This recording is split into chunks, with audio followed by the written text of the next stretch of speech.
Subscribe ya, subscribe. Ya, sekarang lanjut sesi kedua. Pak Gatot, kalau setting sound di lapangan dengan Smart Live, jarak mikrofon yang ideal berapa meter? Aduh, kok rasanya tiap hari ya pertanyaan ini ya.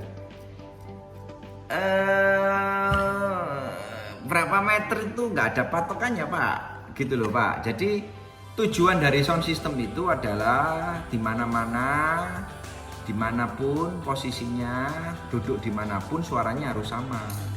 Kenapa? Itu ada namanya line array. Kalau namanya line array itu yang paling atas buat bangku yang paling belakang, yang paling bawah buat bangku yang paling depan. Itu ya Pak ya. Jadi kalau Bapak mau nyeting sound, kalau mau rata, ya Bapak dikasih mikrofonnya dikasih tanda. Jadi dari depan diurut ke belakang. Nah, pada waktu naruh posisi mikrofonnya itu mundur tuh jaraknya sama ya, jadi harus dikasih tanda. Kalau Bapak orang kaya, mikrofonnya misalnya line array-nya Bapak 8, mikrofonnya beli 8, soundcardnya beli yang 8 channel, terus smartnya minimal smart 7 yang 8, bisa multi mic. Nah itu tinggal gak usah dipindah-pindah mikrofonnya, taruh 1, 2, 3, 4, 5, 6, 7, 8, nanti Bapak set. Gimana caranya supaya gainnya dari depan sampai belakang rata? Itu pun Bapak harus pakai line array yang aktif. Kalau Bapak pakai line array pasif yang 3 box digabung jadi 1 channel, misalnya 2 box digabung 1 channel, ya susah. Itu jawabannya Pak ya. Kita bicara ideal. Ari Iswayudi, oh berarti satu wireless bisa banyak mikrofonku. Satu wireless ada yang isi 4 Pak, punya JTS Pak, yang Cina-Cina juga ada yang isi 2. Tapi kalau misalnya yang punya saya ini sekarang ini isinya 1, ya nggak bisa dipasang banyak-banyak Pak, ya 1 Pak. Itu jawabannya Pak Ari Iswayudi. Agung, earphone paling bagus buat recording merek apa? Headphone tak Pak? Kalau headphone itu belilah yang istilahnya yang flat, banyak yang bagus. Kayak Bayer DT770 Pro bagus, terus kayak AKG ada yang bagus, terus Audio Technica juga ngeluarin yang bagus, Shure ya bagus. Rata-rata pabrikan mikrofon itu ngeluarin headphone ya Pak ya.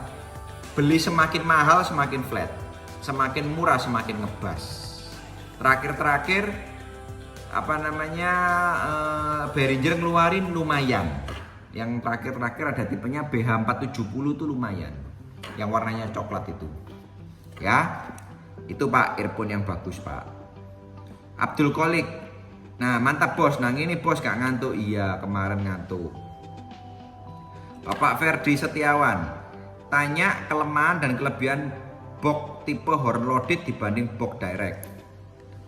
Kelemahan box horn loaded itu bassnya gaung, dengung ya. Kalau dipukul itu misalnya soundnya kick drum, kalau dipukul pakai horn loaded itu bunyinya bassnya nggak mungkin bisa dek, bunyinya pasti deng deng deng, itu kalau buat kick.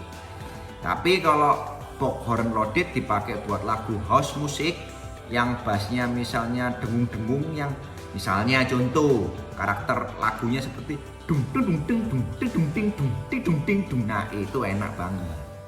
Itu sebetulnya box horn loaded itu adalah box dipakai buat lagu diskotik. Contoh Function One itu banyak diskotik pakai ya. Terus kemudian horn loaded lagi, Bapak misalnya ada Martin Audio WLX itu horn loaded ya. WLX, WSX dan sebagainya itu buat disco, karena atasnya gandengannya namanya H3. Nah itu buat disco ya. Tapi di Indonesia ini ya karena karnaval tuh yang disetel lagu DJ ya banyak orang yang pakai horn loaded. Nah kalau Bapak live performance, Bapak lebih enak pakai box direct. Itu jawabannya Pak Ferdi Setiawan. Bapak Ariesta Speaker, dalam pengukuran analiser suatu sistem audio, utamain time alignment atau frekuensi respon? Kalau saya nomor 1 pasti frekuensi respon. Nah, tahapannya untuk orang analyzer pakai Smart Live itu nomor 1 pasti Anda nyeting namanya gain. pasti ya. Kedua, pasti settingnya ini langkahnya ya. Setelah gain, Bapak pasti crossover. Habis crossover point, Bapak ketiga pasti frekuensi respon. Habis frekuensi respon, terakhir adalah delay. Habis delay, terakhir adalah limiter. Nah, kalau Bapak delaynya meleset, itu frekuensi responnya bagus. Ya, bagus frekuensi responnya. Delaynya meleset, itu sound system lebih terselamatkan, Pak. Daripada Bapak delaynya pas, fasenya nyambung, tapi frekuensi responnya hancur. Itu lebih tidak enak, Pak. Hati-hati, kalau saya mengutamakan frekuensi respon kalau saya, karena orang awam itu nggak tahu namanya delay pas sama delay meleset. Dia cuma bisa tahu kok paling sound system ini kok suaranya nggak miji-miji ya, enak, tapi kok suaranya nggak bisa jadi satu ya, tapi enak. Nah, itu delaynya meleset biasanya, bahasa awamnya seperti itu. Tapi nggak apa-apa wes, yang penting enak suaranya. Itu Pak jawabannya, Pak ya, untuk Bapak Arista speaker. Terus J Combo, Pak Rizal alias Dono, ya kamu adalah Indro. Yang satu lagi Misan namanya Kasino. Kalau antenanya 4, kalau antenanya Mark 4, mic-nya 2, posisi antena seperti apa? Nah, ini bos, sorry bos, nggak bisa jawab ini bos, karena hanya Cina aja yang bikin mikrofon itu antenanya 4. Yang bule nggak bikin antenanya 4. Karena Bapak hati-hati naruh antena. Ini misalnya wireless ditumpuk nih ya. Ini saya kasih contoh, ini misalnya wireless ditumpuk gini. Ini ada antenanya misalnya ya, anggap aja di sini ya. Antenanya ini nempel. Itu Bapak sudah terkena interference. Hati-hati nih. Ini misalnya di sini ya. Ini saya pasang anten ya. Obeng saya ini anten ya. Ini kan gini posisinya ya. Bapak giniin dikit, dia langsung kresek-kresek, Pak. Nah, kalau antena 4, bingung jawabnya, Pak. Karena yang bule nggak ada. Yang bule itu kan semuanya pakai teori.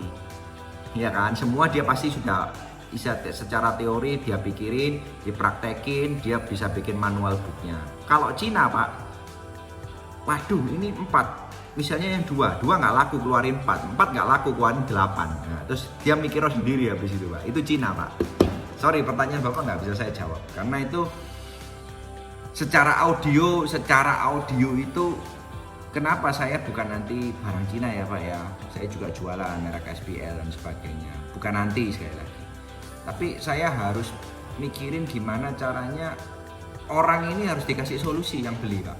Nah, masalah anten 4 saya nggak bisa kasih solusi karena apa? Karena di dalamnya itu antenanya di paralel, Pak. Buat apa, Pak? Ya, karena saya pernah buka antenanya ini 4. Misalnya ada 4 gini. Ini di paralel sini. Ini apa fungsinya, Pak? Ya ada fungsi, Pak. Ya. Karena dia non diversity. Tuh. Alung Bolang, Pamekasan Madura hadir, Bos. Silakan. Bapak Naufal Hafiz Subagio. Apa dampak bagi perangkat sound kalau sinus dari PLN kotak dan nggak dikasih power conditioner? Mohon penjelasannya. Apa bisa pakai UPS? Biasanya kalau sinus dari PLN itu agak ngotak, ya kan ya, nggak dikasih power conditioner, itu biasanya terjadi namanya noise-nya agak kenceng, ya. Apa bisa pakai UPS? UPS bukan power conditioner, nggak bisa. UPS itu adalah, kalau sekali lagi saya jelasin, kalau offline itu cuma ada akinya, jadi matinya kalau misalnya listriknya mati dia nggak mati ya, karena mixer digital perlu namanya rebooting. Rebooting itu startup itu loading itu nyalanya perlu waktu. Itu ya jawabannya. Kalau yang online dia di dalamnya ada stabilisernya, dia dimasukin listrik berapapun keluarnya 220. Ya, itu jawabannya buat Pak Naufal Hafiz Subagio.